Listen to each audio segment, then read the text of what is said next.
ನಮಸ್ಕಾರ. ತೂಕ ಇಳಿಸೋದು ಅಂತ ಹೇಳಿದ್ರೆ ಅದು ರಾತ್ರೋರಾತ್ರಿ ಆಗುವಂತದ್ದಲ್ಲ. ಅದಕ್ಕೆ ಸಾಕಷ್ಟು ಪರಿಶ್ರಮ ಕೂಡ ಬೇಕು.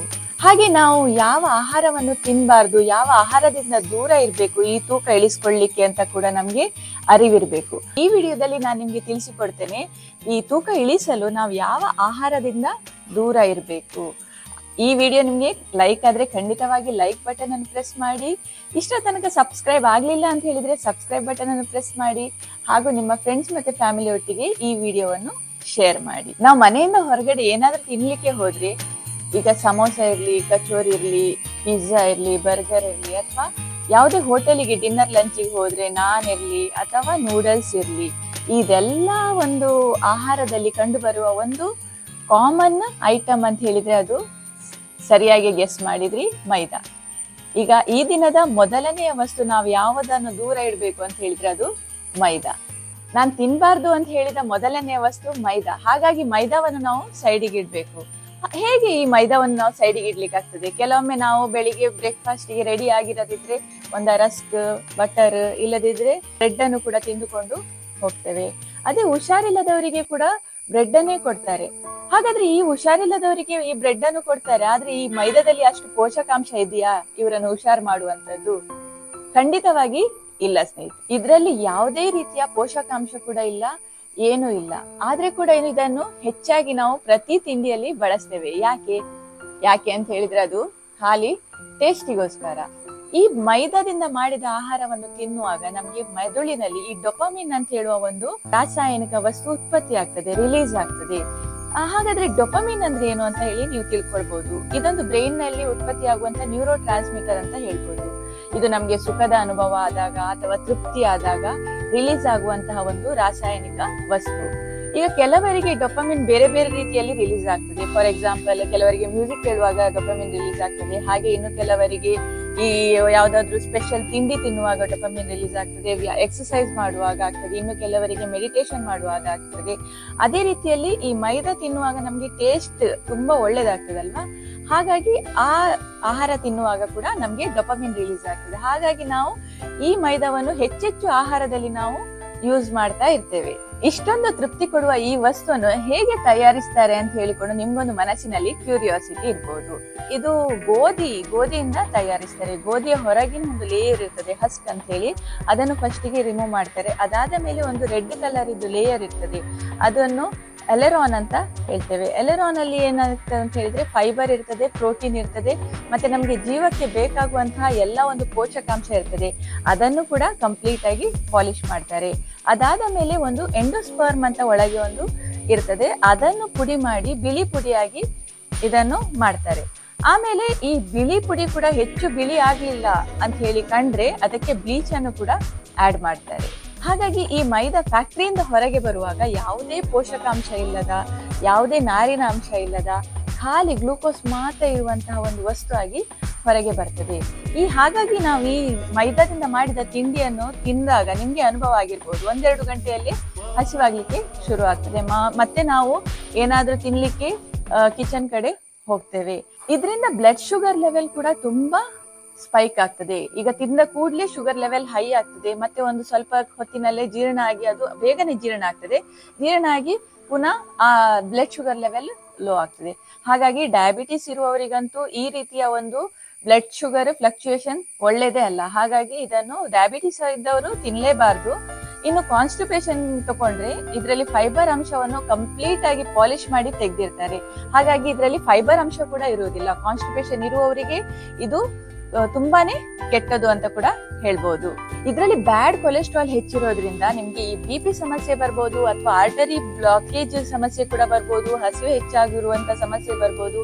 ಈ ಎಲ್ಲ ಸಮಸ್ಯೆಗಳು ನಮ್ಮ ಮೈದಾದಿಂದ ಬರ್ತದೆ. ಹಾಗಾಗಿ ಸ್ನೇಹಿತರೆ, ಈ ಒಂದು ವಿಷ ಇದೆಯಲ್ಲ, ಬಿಳಿ ವಿಷ, ಇದನ್ನು ನಾವು ಖಂಡಿತವಾಗಿ ನಮ್ಮ ಅಡುಗೆ ಮನೆಯಿಂದ ತೆಗೆದು ಹಾಕ್ಲೇಬೇಕು. ಬಹಳ ವರ್ಷಗಳ ಹಿಂದೆ ಜನರು ಇನ್ಫೆಕ್ಷನ್ ಇಂದ ಸಾಯ್ತಾ ಇದ್ರು. ಆದ್ರೆ ಇತ್ತೀಚಿನ ದಿನಗಳಲ್ಲಿ ಲೈಫ್ ಸ್ಟೈಲ್ ಡಿಸೀಸಸ್ ಗಳೇ ಹೆಚ್ಚಾಗಿದೆ. ಯಾಕೆ ಈ ಲೈಫ್ ಸ್ಟೈಲ್ ಡಿಸೀಸಸ್ ಹೆಚ್ಚಾಗಿದೆ? ನಮ್ಮ ತಪ್ಪು ಆಹಾರ ಕ್ರಮದಿಂದ ಇದೆಲ್ಲ ಆಗ್ತಾ ಇರುವಂತದ್ದು. ಇದರಲ್ಲಿ ಹೆಚ್ಚಾಗಿ ನೋಡ್ಲಿಕ್ಕೆ ಹೋದ್ರೆ ನಮ್ಗೆ ಹೈಪರ್ ಟೆನ್ಷನ್ ಇರ್ಬೋದು, ಡಯಾಬಿಟಿಸ್ ಇರ್ಬೋದು, ಅಥವಾ ಈ ಕ್ಯಾನ್ಸರ್ ಇರ್ಬೋದು, ಇಂತಹ ಕಾಯಿಲೆ ಕೂಡ ಹೆಚ್ಚಾಗ್ತಾ ಉಂಟು. ಈಗ ಡಯಾಬಿಟಿಸ್ ಅಂತ ಹೇಳುವಾಗ ನಮ್ಗೆ ನೆನಪಿಗೆ ಬರುವಂತದ್ದು ಸಕ್ಕರೆ. ಹೌದು ಸ್ನೇಹಿತರೆ, ನಾನು ಈ ವಿಡಿಯೋದಲ್ಲಿ ತಿಳಿಸ್ಬೇಕಾಗಿದ್ದ ಎರಡನೆಯ ವಸ್ತು ನಾವು ದೂರ ಇಡಬೇಕಾಗಿರುವಂತದ್ದು ಅದು ಸಕ್ಕರೆ. ಸ್ನೇಹಿತರೆ, ನಾವು ದಿನಕ್ಕೆ ಎಷ್ಟು ಚಮಚ ಸಕ್ಕರೆ ತಿಂತೇವೆ? ಅದೇ ನೋಡ್ಲಿಕ್ಕೆ ಹೋದ್ರೆ ನಾವ್ ಹೇಳ್ಬೋದು, ನಾವು ಖಾಲಿ ಒಂದು ಚಾ ಮಾತ್ರ ಕುಡಿತೇವೆ, ಅದರಲ್ಲಿ 1-2 ಚಮಚ ಸಕ್ಕರೆ ಇರ್ತದೆ ಅಷ್ಟೇ. 1 ಚಮಚ ಸಕ್ಕರೆಯಲ್ಲಿ 16 ಕ್ಯಾಲರೀಸ್ ಇರ್ತದೆ.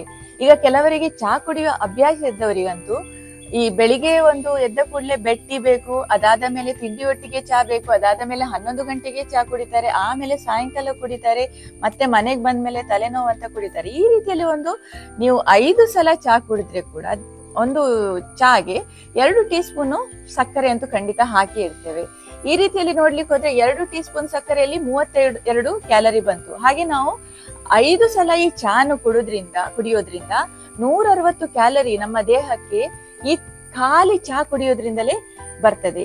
ಇನ್ನು ಕೆಲವರು ಹೇಳ್ತಾರೆ, ನಾ ಚಾ ಕುಡಿಯೋದಿಲ್ಲ, ನಾನು ಹೆಲ್ದಿ ಫ್ರೂಟ್ ಜ್ಯೂಸಸ್ ಮತ್ತೆ ಮಿಲ್ಕ್ ಶೇಕ್ ಮಾತ್ರ ಕುಡಿಯೋದು ಅಂತ.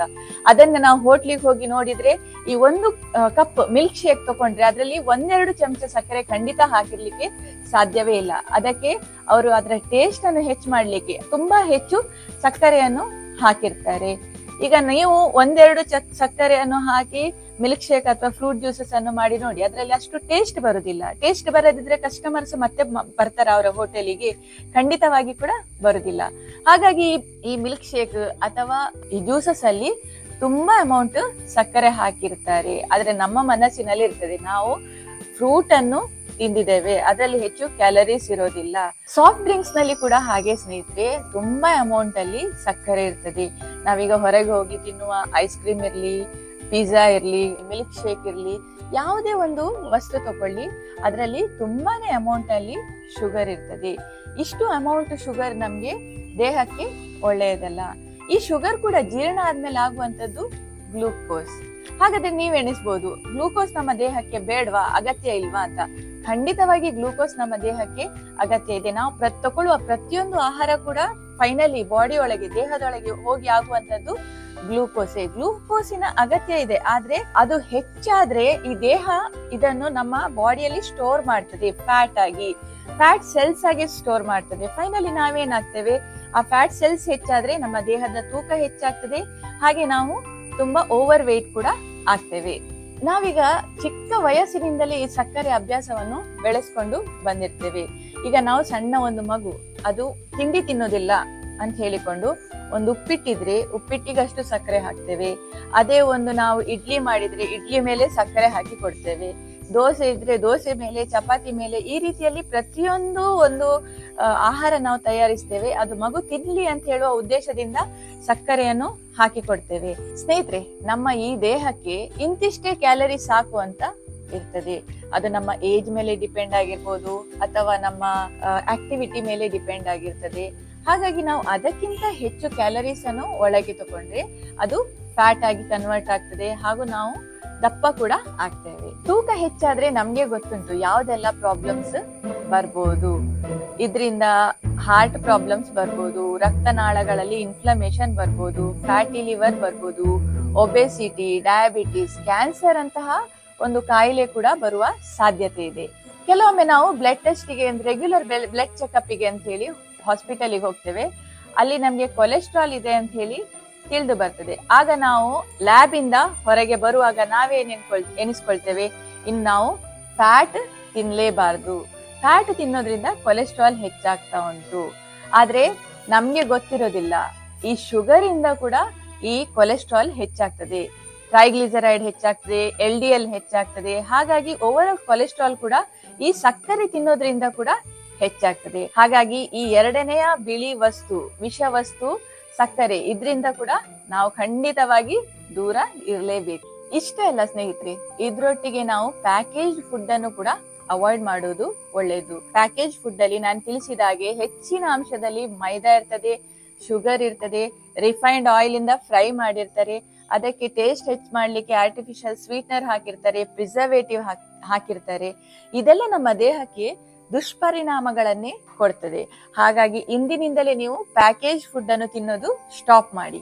ನಾನು ಈ ವಿಡಿಯೋದಲ್ಲಿ ಹೇಳಿದ ಈ ವಸ್ತುಗಳನ್ನು ನೀವು ದಿನನಿತ್ಯದ ಆಹಾರದಿಂದ ತೆಗೆದು ಹಾಕಿದ್ರೆ ಖಂಡಿತವಾಗಿ ಕಾಯಿಲೆಗಳು ನಿಮ್ಮ ಹತ್ರ ಬರೋದಿಲ್ಲ. ಕಾಯಿಲೆಗಳು ಇದ್ದಲ್ಲಿ ಅದು ಕೂಡ ಕಡಿಮೆ ಆಗ್ತದೆ. ಇದೇ ರೀತಿಯಲ್ಲಿ ಹೆಲ್ತ್ ರಿಲೇಟೆಡ್, ಯೋಗ ರಿಲೇಟೆಡ್ ವಿಡಿಯೋಸ್ಗಾಗಿ ಪ್ರಿಯಾಂಕಾ ಯೋಗಶಾಲಾ ಈ ಚಾನೆಲ್ ಅನ್ನು ಸಬ್ಸ್ಕ್ರೈಬ್ ಮಾಡಿ. ಆರೋಗ್ಯದಿಂದ ಇರೋಣ ಅಂತ ಹೇಳ್ತಾ ಎಲ್ಲರಿಗೂ ಧನ್ಯವಾದ.